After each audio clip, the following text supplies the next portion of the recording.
ঈদ উল ফিতর উপলক্ষে টানা 9 দিনের ছুটি শেষে সরকারি অফিস খুলছে রোববার। অফিস চলবে রোজার আগের সময় ধরে। গত 28 মার্চ থেকে শনিবার পর্যন্ত টানা ছুটি কাটাচ্ছেন সরকারি চাকরিজীবীরা। গত 31 মার্চ মুসলমানদের সবচেয়ে বড় ধর্মীয় উৎসব পবিত্র ঈদ উল ফিতর উদযাপিত হয়।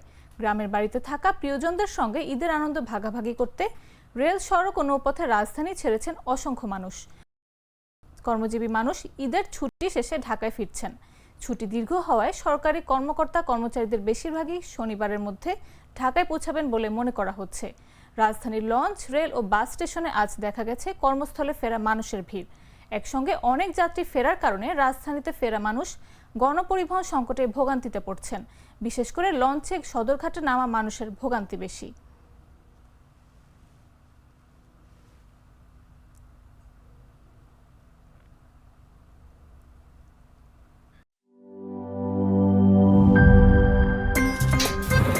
আমার একটা স্মার্ট সিদ্ধান্তে 25% গ্যাসের খরচ কমেছে। ভাবছেন কিভাবে?